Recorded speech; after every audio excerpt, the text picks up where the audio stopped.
It's 4:30, so we'll call the meeting to order. Roll call.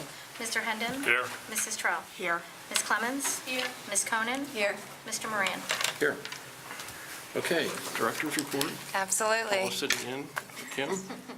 Thank you, Mr. Moran. Okay, I will be delivering the director's report this afternoon. I'd like to start by letting everybody know that Kim will be meeting with the CEO of our library's ILS vendor, which is Innovative Interfaces. She'll be doing that next week. She's going to talk to them about some of the things we'd like to see them work on, specifically newer technologies that would integrate more fully with our current system to provide improved service to customers. We did meet with them in 2015 directly with the CEO at that time, and I think this is a good idea for us to stay on their radar. Next thing to discuss is Hot Authors, which is a customized service that we offer. It has a very large subscriber base. This is a service that's unique to our library system. We pioneered it over a decade ago, and some of you may be familiar with it. It allows customers to be placed on hold for all books published by their favorite author, and all they have to do is sign up one time. We have nearly 90,000 subscriptions. So this is a really hot service that I think has been a driver of our circulation for some time. Some of our work to look at specifically what has made us number 2 in the country on circulation has led us to understand that customizable services are an important part of that, Hot Authors in particular. Next 2 items are about some visits we have had and are going to have from other library staff. So a little bit later in April, staff from the Greenwood, Indiana Public Library will be visiting. They are looking for inspiration from us for a variety of areas: user experience, branding and marketing, technology, makers areas, which is an area that we are well known for. So they are scheduled to visit our main library and will be looking in particular at our maker space. If you remember, we've mentioned this in other meetings, that the Jeffersonville, Indiana Public Library, they actually sent their entire library staff practically, that's about 30 people, and they did this at their Staff Institute Day. They visited Loveland and Marymount to learn about the fully mobile customer service model. They spent time in each branch with staff and also observing customers, and then they sent us a very enthusiastic thank you. I think they had a great time. We loved hosting them. An update on the Secretary of State, John Husted, who, if you'll remember, he was scheduled to visit in February. The Metropolitan Libraries of Ohio, which are the 8 largest libraries in Ohio, invited all of the Ohio gubernatorial candidates to visit a metro library if they were nearby. John Husted was interested but had to reschedule, so he'll be coming on April 16th to the main library. The Ohio Library Council's annual legislative day will be held again this year in April, coming right up this week on the 11th. We have several staff members going, and I actually will be also attending a meeting the night previous to, or a dinner meeting the night previous to the actual legislative day that is hosted by Ryan Burgess, who's the director of the Governor's Office of Workforce Transformation. He's very supportive of libraries and all the work we do around workforce development, and that dinner will include also representatives from the other Ohio metropolitan libraries, and we'll all be talking about our workforce initiatives. A note here about the 2018 federal budget. So although it's not a budget year in Ohio, of course the federal budget has been in the news, and Congress did pass their 2018 omnibus spending bill. It did include federal funding increases for programs that do support the nation's libraries. It includes $9 million more for the Institute of Museum and Library Services, which is IMLS, and that then was available in 2017, including $5.7 million for the Library Services and Technology Act, that's an LSTA, which is something we talk about at board meetings. Although it's not direct funding from the state, it is funding that is channeled through the Ohio State, the State Library of Ohio. And one thing that we'll talk about a little bit later is the laptop kiosk dispenser that we're installing at the Carnegie Center over in Columbia, Tusculum. That was an LSTA funded project. So it's 5.7 million more? Yes, yeah, we got quite a bit. It was a great surprise for us. Just a note about Kate Denier, who is the manager of our North Central branch. She recently represented us, our library, at a NASA at My Library workshop in Denver, Colorado. Our library is one of 75 chosen from more than 500 applicants to participate in the NASA My Library initiative. We received some funding for program materials to support NASA and space-themed events at the library, which we have been doing, and also enabled Kate to go to that workshop in Denver, Colorado, so she could get a little bit more information about how to use those programming funds to support the STEM NASA programming. Okay. Moving on to public participation policy. The library and our board trustees welcomes public input and recognizes the importance of public comment on issues before the board. And so we are requesting the approval of what's attached to the report here, the public participation policy, that's Exhibit 1, to support effective public participation and a courteous meeting environment. We have two other action items. One is that the June board meeting, we're looking for a time change if possible. So our June 12th board meeting was originally scheduled at 9:15, and we're hoping to go back to that 9:15 start time rather than the afternoon start time to accommodate some plans made by board members prior to the adoption of the changed time in December. Finally, we do also have the foundation agreement, which is attached as Exhibit 2. So since its founding in 2004, we have been providing services to the Library Foundation on an annual basis per an agreement. So a new draft agreement is attached and continues the tradition of providing these services at a discount. However, annual payments to the library increased to $95,000 per year to account for additional services that are being provided. Okay, is there a motion to approve the report? So moved. Second? Second. Okay. Roll call. Mr. Hendon? Aye. Mrs. Trout? Aye. Ms. Clemens? Aye. Ms. Konen? Aye. Mr. Moran? Aye. Now, the June 12th board meeting, is that going to be in Price Hill? It can be if we go to the 9:15 time. We can accommodate it at Price Hill. Yes. When? Which meeting? The June 12th? And that's back to a Tuesday. 9:15? Yes. Where? Price Hill. Okay, thank you. Getting closer to me. Okay. Facilities and Finance Committee. Monica.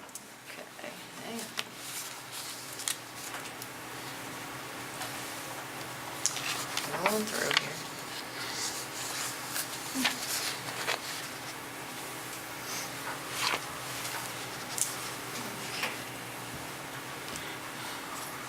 I'm not.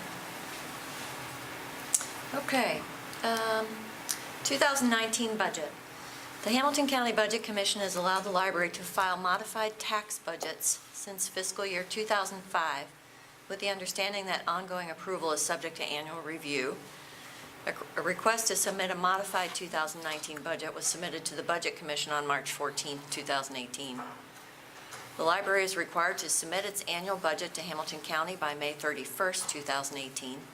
The proposed 2019 operating budget balances current funding expectations, current operating costs, and capital project plans. The capital budget has been constructed on the basis of need. That is what's needed to fund top priorities for capital building and improvement projects. The operating budget. The proposed general fund operating budget of $62,020,000 is approximately 2.3% greater than 2018 appropriations. It provides allowances for increases in salary rates and other categories of expenditure in support of the strategic plan of the organization. You'll see there before you the 2019 budget, general fund, showing the beginning balance for 2018 and the 2019 budget and the percentage changes. The capital budget includes the remaining anticipated projects identified in the 2016 Comprehensive Facilities Plan. And there you see ongoing maintenance, main energy, for a total of $50,075,000. There are contingencies. The budget reserves two contingencies, a $1,750,000 operating contingency in the general fund and a $2 million capital contingency in the building and repair fund. Funding carry forward and required new funding. The general fund expects to end 2018 with $11,950,000 of available funding. To fund the 2019 budget, the library will need intergovernmental revenue of almost $98.9 million. The source of that revenue is the Public Library Fund and local property taxes. For budget purposes, property tax receipts for 2019 are estimated at $17,970,000, which is approximately the amount expected for 2018. The balance of the revenue, $80,897,419.84, is being requested from the PLF. 2018 Main Library Flooring and Bathroom Renovation Project update. That project is expected to start the evening of April 9th. The first floor restrooms in the south building will be closed beginning the first day of the project. The tile removal with carpet replacement will begin on the third floor by the end of that week. The contractors will move to the second floor upon completion of the third floor, and then the floor replacement on the first floor will begin. Steps are being taken to minimize the impact on customers and staff as much as possible. The work is expected to be completed midsummer. Change order, we note those change orders. The following change order has been approved and are submitted for confirmation. Kramer and Feldman Inc., change order number 1, $893. Then we have some information only points. Distribution center update. We're currently working with the Hamilton County Prosecutor's Office on the lease for the building. Library staff is also working with Terex Development and their architects on identifying the necessary improvements needed to make the building suitable for the library's purposes. 2017 roofing project update. The work on the final two roofs has recently started. Projects are approximately a month behind schedule due to weather delays, and completion is expected late spring. We have last a 2016 ongoing maintenance project update. Although the work was completed in September 2017, the final payment has not yet been made. In addition to not obtaining all of the necessary documentation, there have been ongoing issues with performance of the HVAC systems. As a result, the library recently hired Motes Engineering to perform commissioning on the installed systems in hope of identifying the problems and working through a resolution with KLH engineers and DeBra Kemple. That's the end of the report. Okay, you move to approve it? Move to approve. Second. Mr. Hendon? Aye. Mrs. Trout? Aye. Ms. Clemens? Aye. Ms. Konen? Aye. Mr. Moran? Aye. Human Resources Committee, Mr. Hendon, you want to take that? Let me find it here just a moment.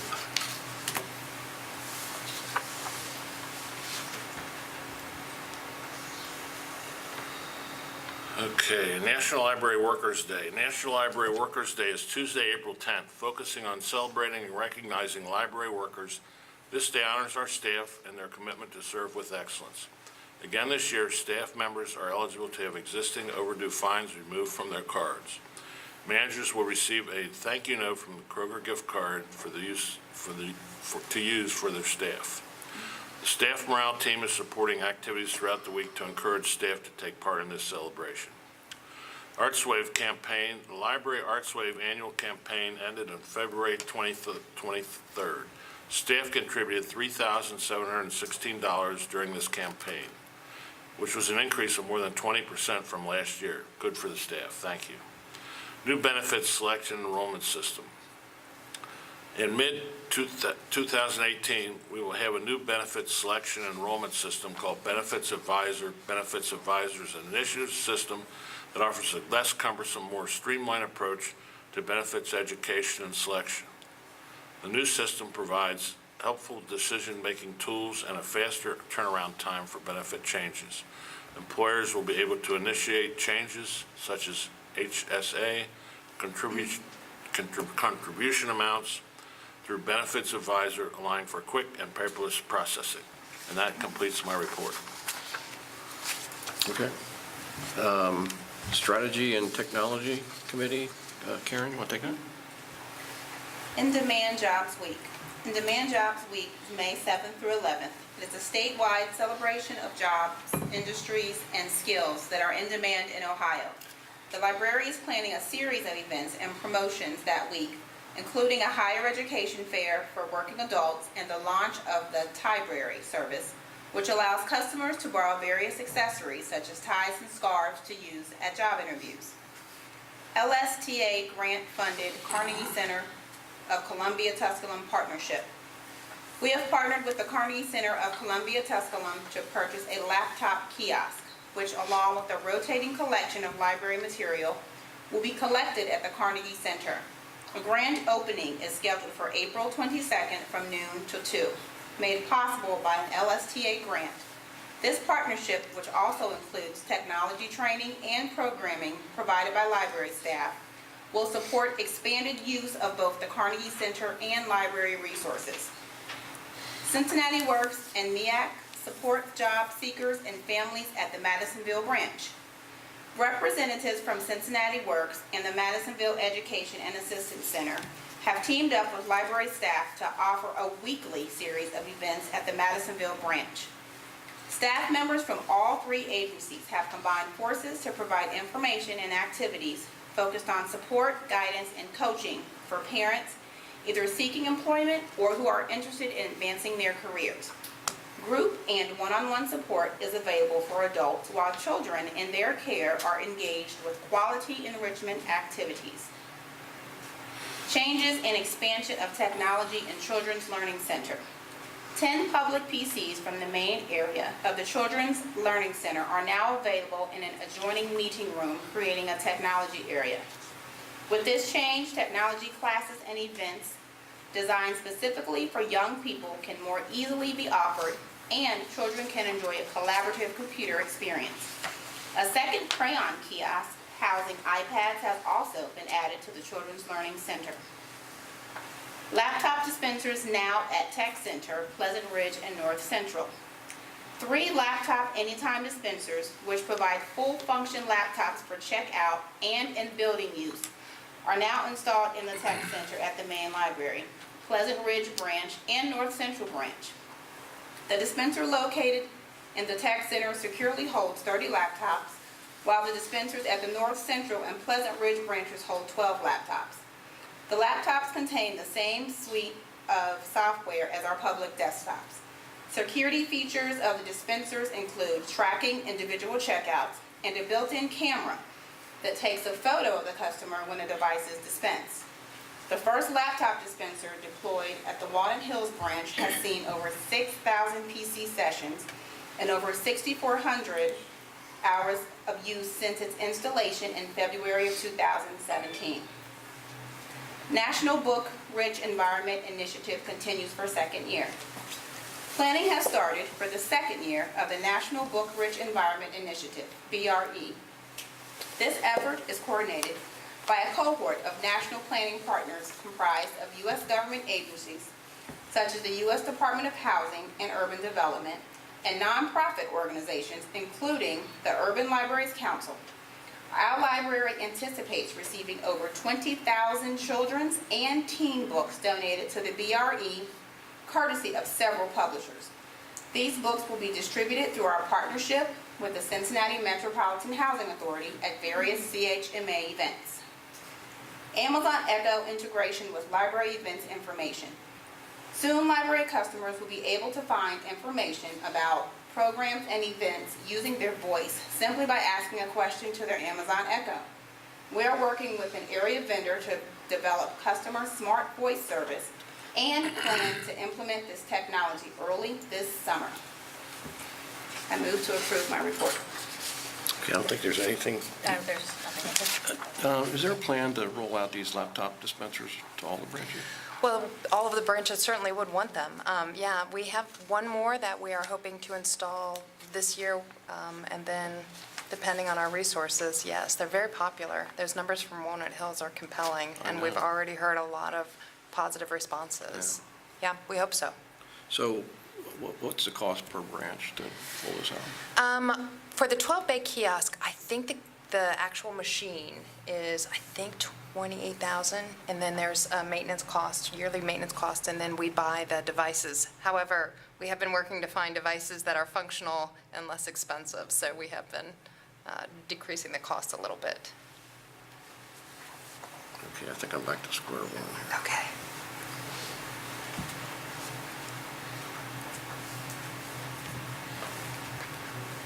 What's the next report? It is the Library Experience Committee, Okay, who's that? and that is Barb, yeah, Mrs. Trout. Okay. Deer Park Manager Natalie Fields. Natalie Fields completed her MLS at the University of Kentucky in 2001 and received a BA from Earlham College. She joined our library in 1997, serving as a shelver at the main library. Over the next 20 years, she served at the Hyde Park, Wyoming, and Green Township branches, focusing on children's services. In 2006, she worked in conjunction with the Ohio Library Council to coordinate training for children's services staff at public libraries across Ohio in the Every Child Ready to Read Early Literacy Initiative. She joined the Deer Park branch in her current role as branch manager in 2011. Natalie serves on the Deer Park Schools Title I team and the Deer Park Business Association's Board of Directors. Hi, Natalie. Natalie. Welcome.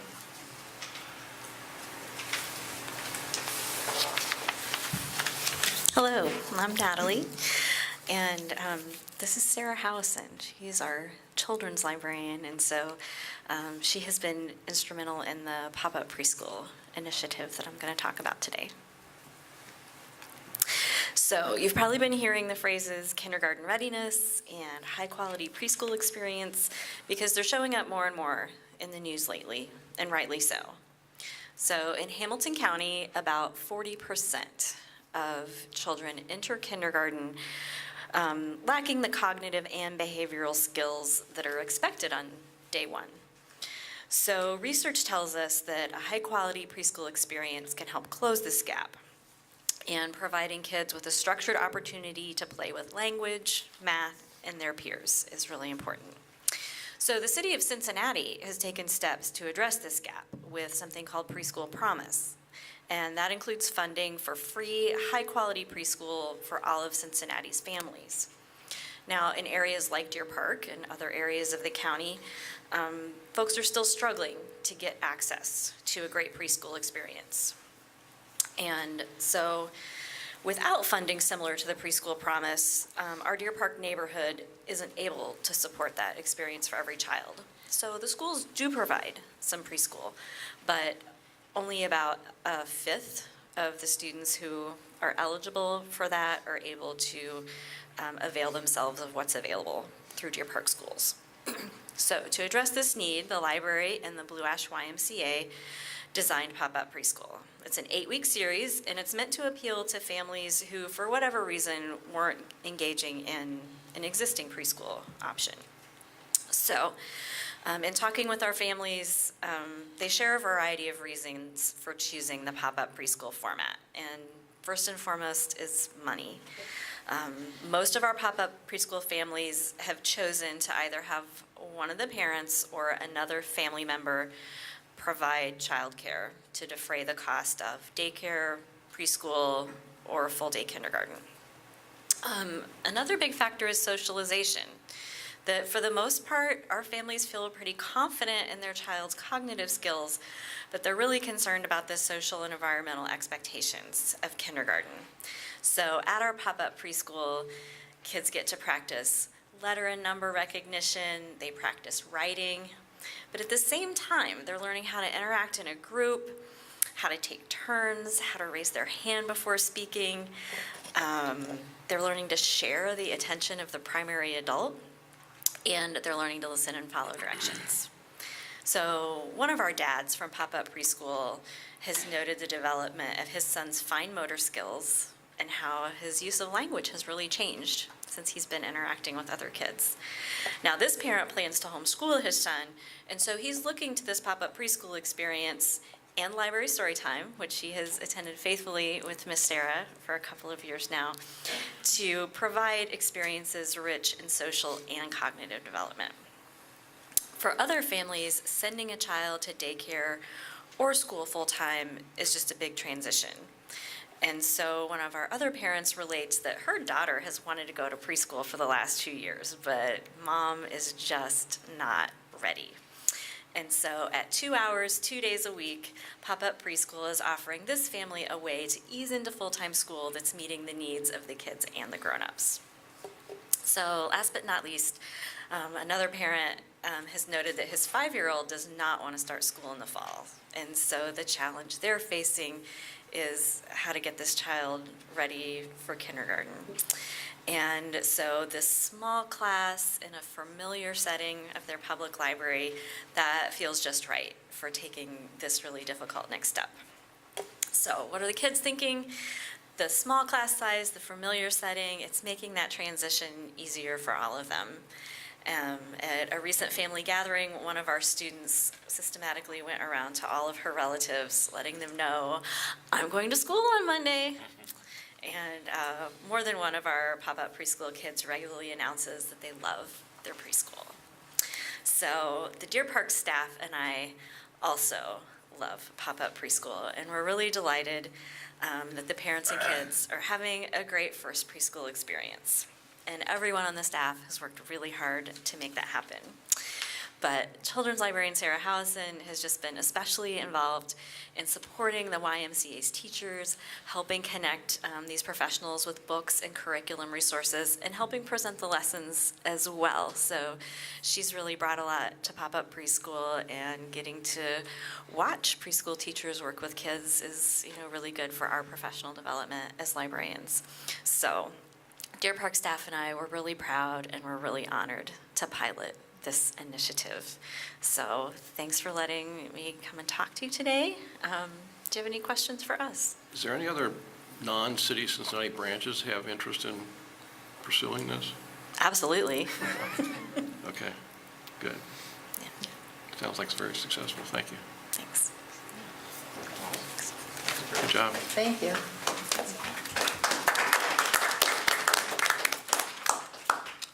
Okay, the next thing on the agenda are She has more. She has more. Oh, I'm sorry. Good. Sorry about that. The Cincinnati Metropolitan Housing Authority recently opened their wait list for a new property being developed in Coleraine Township. CMHA customers were directed to the library to register online with specific assistance from navigators trained in the registration process offered at the main library tech center and at the Groesbeck branch on March 14th and 15th. The Cincinnati Fire Department hosted their application blitz at the main library on Friday, March 16th, for those interested in applying for fire recruit positions. Cincinnati Fire Department firefighters were on site in the tech center to assist customers with the application process. In March, the Digital Public Library of America, DPLA, completed its first harvest of content from the Ohio Digital Network, of which our library is an active member. Over 90,000 digital items from Ohio are available in DPLA, including 34,886 items available from our library's collections. As a part of DPLA, students and teachers, researchers, and history buffs can now explore all of these rich collections from across the state in one place alongside millions of resources from DPLA's growing network of partnerships. Highlights from our library collections include Cincinnati area flood photographs, circus and theater posters, and the 435 plates from the Audubon, The Birds of America. The World Affairs Council of Cincinnati and Northern Kentucky organized a visit to the main library for a group of teachers that were part of their TESOL exchange program. 8 teachers representing Cameroon, Guatemala, Kyrgyz Republic, Russia, Senegal, South Africa, South Sudan, Tajikistan visited the main library on March 23rd and met with library staff and volunteers who lead ELS classes at both the main libraries and branches. Upcoming events and exhibits. Jean Luen Yang author visit. The library will celebrate Children's Book Week with a visit from Jean Luen Yang on Sunday, May 6th at 2 p.m. Yang is the award-winning author of The Secret Coders graphic novel series for children. While serving as National Ambassador for Young People's Literature, he created the Reading Without Walls Challenge, which promotes diversity and opens readers' eyes to new ideas and experiences. The library will be encouraging customers to participate in the challenge in April. Summer Adventure. The library will again present Summer Adventure for customers of all ages. Participants will be encouraged to read and participate in learning opportunities throughout the summer. Starting June 1st, customers can pick up their adventure kit, which includes their Summer Adventure Passport, a free book, a voucher for a free Cincinnati Reds ticket, and a coupon for Coney Island. Using the passport as a guide, participants record their reading and learning activities all summer and check in at the library once a week to earn prizes. Each time they check in, customers' passports are stamped. At each weekly check-in, customers receive a scratch-off card that will reveal their prize, and they will also be entered for a chance to win the grand prize, 4 tickets to Coney Island. Each week has a theme to serve as a guide for fun and engaging activities to encourage learning all summer. June 3rd to the 9th is Explore the Arts. June 10th to the 16th is Explore Pop Culture. June 17th to the 23rd, Explore Maker and Technology. June 24th to the 30th, Explore Science. June 1st to the 7th, Explore Your Neighborhood. June 8th to the 14th, Explore Nature. July 15th to the 21st, Explore Games. July 22nd to the 28th, Explore Sports. Summer Adventure will also include summer meals and snacks. The library is working with UMC Food Ministries and Mount Healthy City Schools to provide meals and snacks at the main library and 15 branch locations. Brain camps. These programs are specially designed to provide opportunities for students to explore STEAM through hands-on activities. Summer enrichment opportunities such as these help battle summer learning loss and prepare students to start school in the fall ready to learn. Some brain camps will be week-long and others will be mini camps that are one day.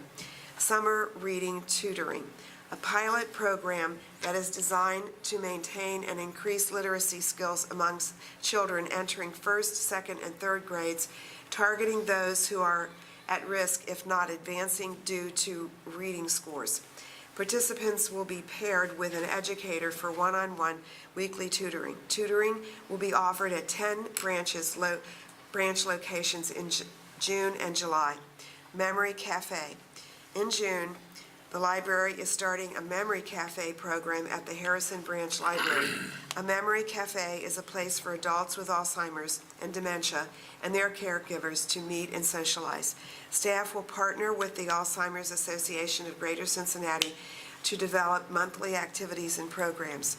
Construction. The library is once again partnering with Construction, a global anti-hunger project where teams of architects, engineers, and construction professionals create sculptures built entirely out of canned food to compete with local and national awards. The food is later donated to the Free Store Food Bank. Teams will erect their structures in the genealogy and local history program space on April 10th, and structures will remain on view through April 29th. Artists Reaching Classrooms. The Taft Museum of Art's annual Artists Reaching Classrooms exhibition will be on view April 11th to May 17th. Students from 12 area high schools will exhibit a variety of artwork, including painting, photography, digital designs, and ceramics. Each work is accompanied by an artist's statement providing an explanation of the student's process and intent. Design Lab. Cincinnati's annual student architectural design education program and competition will be on display at the main library from April 28th to May 5th. This year's project theme is Food for Thought.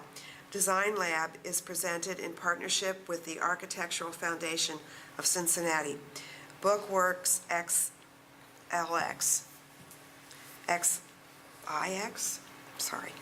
The 19th annual Cincinnati Book Book Art Society, CBAS, exhibit Bookworks will be on display on the second floor connector at the main library from May 19th to September 2nd. CBAS is a nonprofit organization of professional and amateur hand workers in the book arts. Artist walkthroughs will take place on June 3rd and August 19th at 2 p.m. And that is Okay, thank the you. end. The next item on the agenda is consent items. We have a number of consent items, and I'm looking for a motion to approve the consent item agenda. So moved. Second? Anybody second? Second. Okay. You can do acclamation.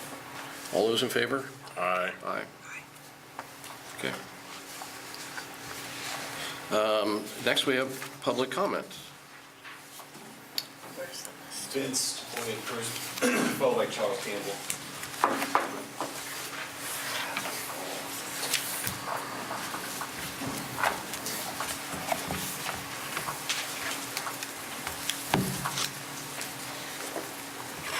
Good afternoon.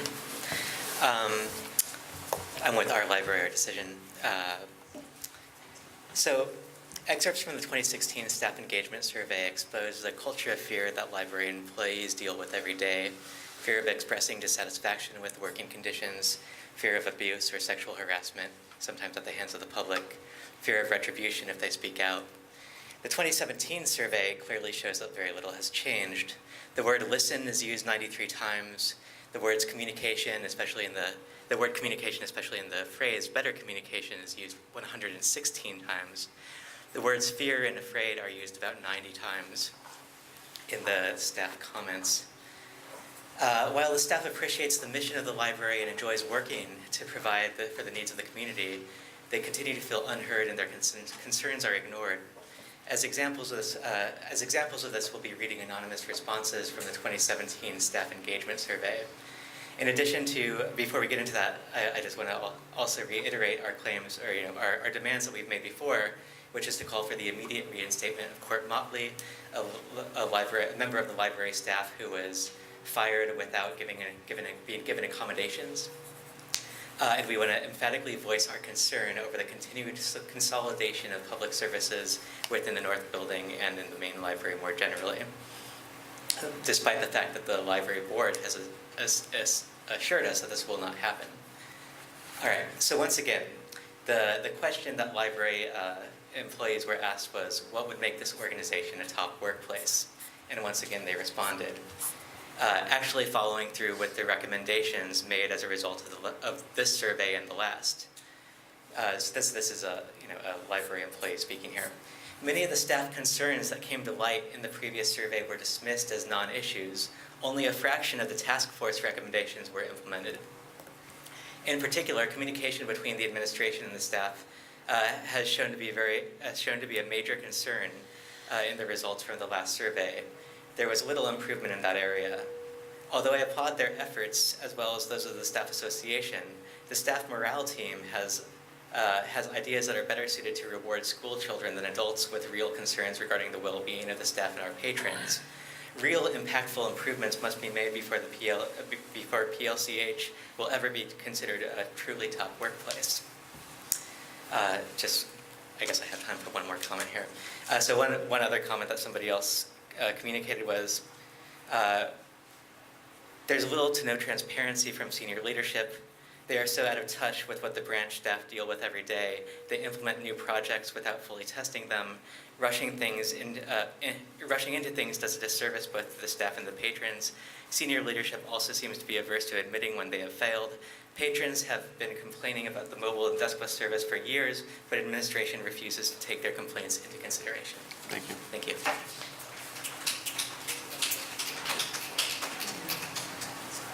Charles Campbell. Evan Coopers of Epidemic. Good evening. My name is Charles Campbell. I'm also a member of the Our Library, Our Decision Coalition. I'm here to read a comment from the 2017 Employee Engagement Survey that Vince just mentioned. These are the words of a current library worker. The library has a very real, very serious problem with sexual harassment from patrons, that is in dire need of addressing. Staff feels threatened or unsafe, largely due to the deskless model, which enables patrons to physically invade staff members' space, making lewd comments and gestures, and sometimes even touching them inappropriately and without consent. Managers need to be trained in what is and is not a helpful and appropriate response to these issues.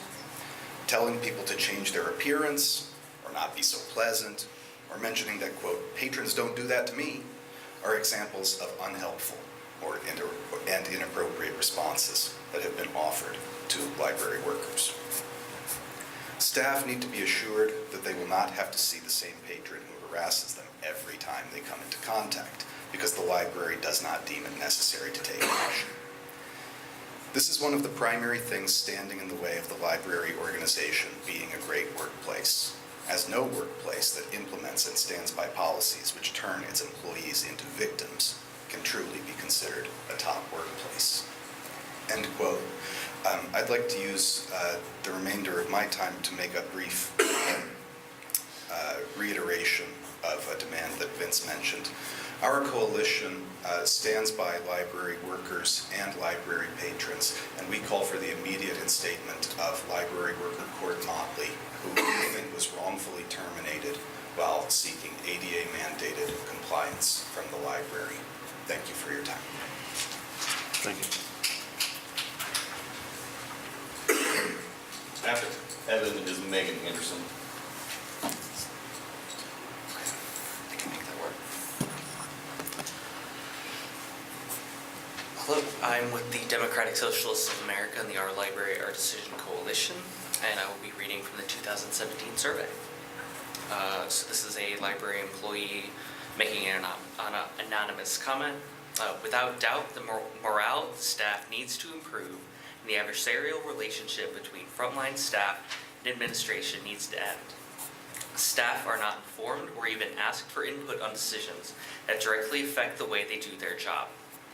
Administration seems obsessed with statistic success while they ignore their staff's needs and value. They are perceived as caring more for the patrons than for the staff. There is a general feeling that the administration is simply unaware of what frontline staff do on a daily basis. The issue of the North Building is a prime example of how out of touch the board and the administration can be. When staff was informed, there was immediate understanding that this would not go over well with the public, and the administration seemed completely unprepared for the ensuing negative reaction. That is partly due to their efforts to keep their proceedings out of the public eye by not publicizing their ideas. We all continue to do our jobs in nervous expectation of what will come next. That is not the atmosphere of a top workplace. And a different employee speaking here. Abandon the push to the deskless model. It inhibits service. While senior leadership team is telling us that the model is great and working, we only have anecdotal experience of the exact opposite. Why should we take the leadership's word for it? On the ground level, we have no understanding of its rationale or any rubric for its success, while we're left struggling to provide service with inferior tools. Is there wide-reaching statistical evidence that it's better? Have we studied what's going on? If not, why not?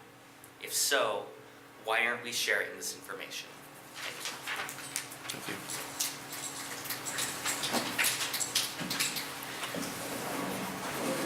Megan Anderson is one of our comrades, and she's up at the top of the stairs because she can't make it down the stairs due to accessibility issues of this building, and she recorded a statement.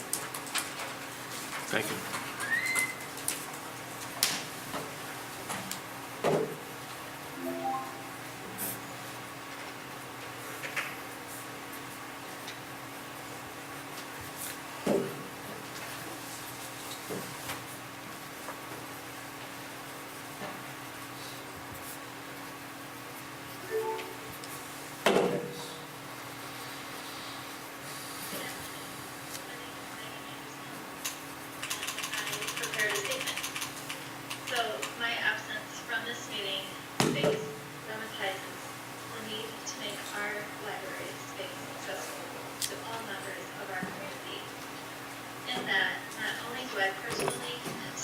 the library levy. I am here with our library, our decision, and we support the library levy, or whatever it takes to secure the necessary funding to make our facilities accessible. Yes, we need to make everything accessible. It's been too long that the board has maintained inaccessible buildings. I appreciate that you as a board are aware of the need to make all of our branches accessible. However, the behavior of the administration and the board makes it difficult to have faith that they will act on the promise to make things accessible. I would like to remind the board of the task force out of the city of Wyoming, who in 2009 proposed that the Wyoming branch be moved down the street to 400 Wyoming Avenue to house a fully accessible larger space, one that included all people. At which point, relocating this inaccessible Wyoming branch to an accessible space became a dead issue. The Public Library of Cincinnati and Hamilton County had no interest in relocating 400 Wyoming Avenue, implying to me that not only is accessibility of space not a priority, but that ADA mandated accommodations for workers are not a concern, and at times not legally honored. Again, this recording of my statement that was physically carried down to you demonstrates your failure to offer court motley any kind of ADA accommodations and failure to think about how the deskless model affects library employees more generally. I would like to read a quote from the 2016 Staff Engagement Survey that discusses the physical demands of working at the library. And I quote, "I have plantar fasciitis, which makes standing for long periods very painful. When I began working in the library system, I presented a doctor's note requesting that I be allowed to wear shoes other than dress shoes. I had the distinct feeling that this request was only grudgingly granted. I am addressing," end quote. "I am addressing this physically inaccessible board today via technology, demanding the immediate reinstatement of former library employee Court Motley, who was refused ADA mandated accommodations. Court's firing was illegal and wrong. Court needs to be reinstated, paid for lost wages, and provided with accommodations needed to make their job accessible. And finally, I'm here to demand that all libraries facilities be accessible to patrons of all ages and workers. Thank you." Thank you. After Mary's core following. Hi. So as you know, we're here today, and we've been reading to you some statements from the 2017 Worker Engagement Survey. And I just want to remind you that these are from real people who work in the libraries every day, and this has been their experience. So you've mentioned the fact that tomorrow is Library Worker Appreciation Day, and that's awesome, and gift cards for supplies is great, but listening to what workers say about their daily experiences and how they are not being listened to continually, that would show a lot more appreciation and support of the workers. And one more thing before I read part of this statement is, as Megan is not able to be in this room with us today, which while technology let her be here to an extent, it is not the same thing as physically being present in a room and accessing the space. And I heard that the next meeting will be at the Price Hill Branch Library, and there was no discussion over the fact that that is also not accessible space. So 2 meetings in a row of this board are not accessible to the public. And I think that shows the unwillingness and just the need of the board to know that accessibility of workers and of people, of patrons, of the public is an issue that cannot just be done if we get funding from the levy. It needs to be done so the public has access. And I will begin reading part of the statement from a library worker about working in the library and having a voice. I know this has been voiced and reiterated many, many times, but this organization will never become a top workplace with our current administration in place. One would think that they would listen to and make a real effort to improve their relations with employees given the first survey. However, they have managed to actually make it worse since then. Our director has made it clear with her comments and attitudes since the first survey that she resents having to play the game required to appear that she has heard the voices of her employees and is making an effort to improve the relationship. The bottom line is, she knows best and is going to do exactly what she wants. And the board just lazily follows along with her suggestions. After all, as we have seen with the North Building issue, several of her suggestions benefit them as well. There is still a rampant fear among the majority of our employees, a fear of angering our director. This fear spreads to the point where managers frequently warn employees not to voice anything negative to the director. We have had several complaints about the mobile service at our location. However, in our yearly meeting with the director, our manager, along with other employees, were telling Kim how they haven't had any complaints and how much customers like it, even though this is completely untrue. Also, it is ridiculous that our director is so hands-off when it comes to communicating with the public and staff. This attitude needs to stop. Thank you.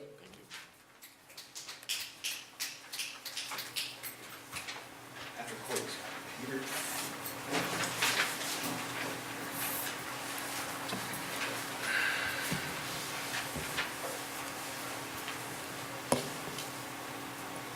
Okay, hello, my name is Court Motley. I would also like to thank Megan for being here, even though this space wasn't accessible to her. Hi, Megan. Yeah, so as you all may or may not remember, I was wrongfully fired by the Public Library of Cincinnati, Hamilton County in December. When I first turned in a doctor's note to my supervisor, I was immediately told that they were unsure of how to accommodate me for when the library goes deskless.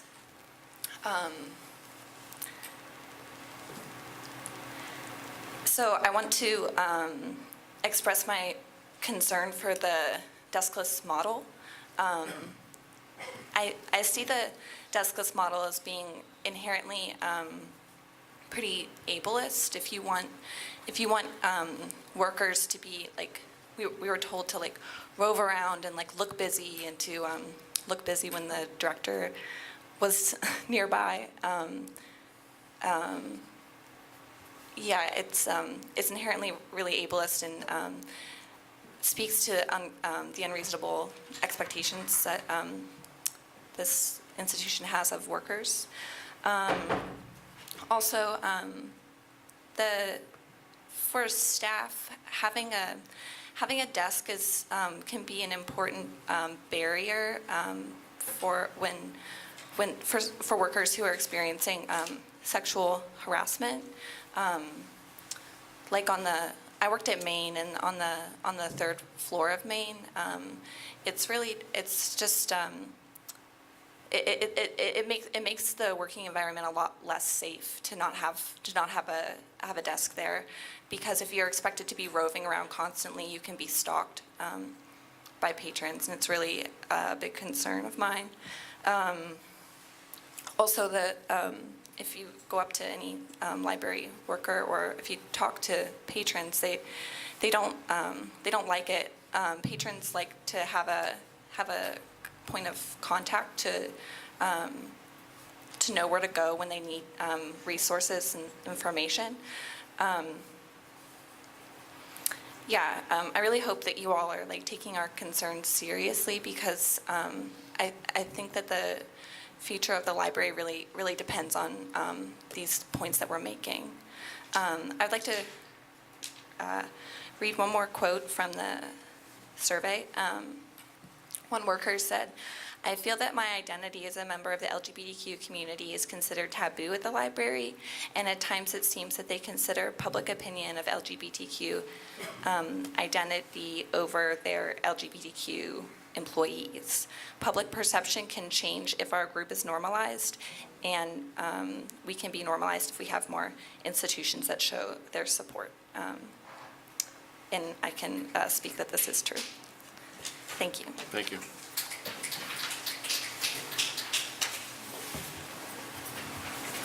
After you, Brian. Hello. The 2017 Employee Engagement Survey reveals that library administration remains indifferent to the needs of the staff concerning the culture of fear. To make the organization a top workplace, there must be a change in culture from the top down. The organization is successful not because of, but frequently in spite of, the decision of senior leadership. There is extreme fear from middle-level managers about speaking openly in meetings where senior leadership is present. Even many of our brightest and smartest members of the senior leadership team cower in fear and are afraid to speak up to the director. We have amazing programs like Tomorrow's Manager and Management Academy that teach quality information to our leaders, but our director fails to model most of these behaviors. If there is any disagreement or questioning of decisions, the individual is often talked down to or made to appear uninformed, even if they are uninformed simply because of senior leadership did not communicate. Senior leadership continues to mishandle situations. Allowing the media to get a hold of the North Building story before proactively releasing the information is a classic example of arrogance of some senior leaders. The vibe amongst frontline staff is that top tier of senior leadership not only can't be trusted, but they operate through a combination of fear and arrogance that simply cannot be questioned. Better communication from senior leadership would certainly be a factor, particularly in allowing employees more opportunities to voice questions or concerns about decisions and policies that may or may not affect them directly without fear that their job and/or reputation would be on the line for speaking out, and with great belief that their concerns would be adequately addressed and not simply brushed aside. Additionally, the often gendered harassment from patrons directed towards library workers is an issue that needs to be addressed more adequately, and steps need to be taken both to inhibit these situations from occurring and to allow workers to feel confident in dealing with them if they do. Thank you.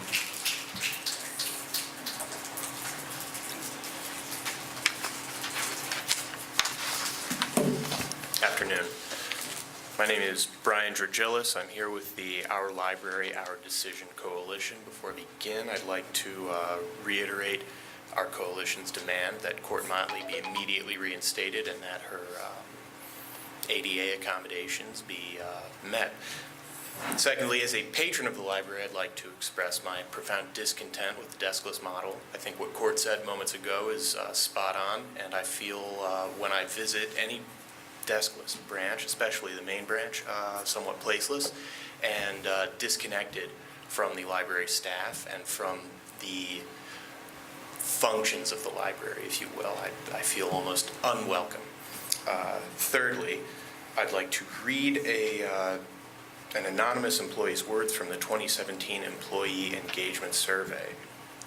So this employee says that too many questions on the Staff Association Q&A page are answered with, I quote, "Your comment is noted." Negative feedback is typically met with this response because senior leadership does not want to listen to anything other than praise. The idea of a fully mobile, deskless model is disliked by a majority of people at my branch, and I would say probably by most workers at branches. This is a clear example of senior leadership getting an idea in their heads and deciding that it will be put in place, regardless of its efficacy or effect on staff morale. Similar remarks should be made about the decision or non-decision to sell the north building of the main location. The research and consulting regarding the sale of the property was conducted at almost complete non-communication with both staff and the tax-paying public. It's an outrage that the board, several of whom have intimate relationships with the real estate and development industry, would even entertain the idea of selling the property at a fraction of what it cost to build. This city is gentrifying enough, and to use the library's property to contribute to it even further is simply absurd. The organization still needs to heed advice from managers close to the top about communication, messaging, and internal communication with employees. In that area, I don't see any change since the last survey. In addition, suggestions made by project teams that were created in the wake of the last survey have yet to be implemented. Thank you very much. Thank you. That's it? Okay. Thank you. Thank you for your comments, and we are adjourned. Thank you.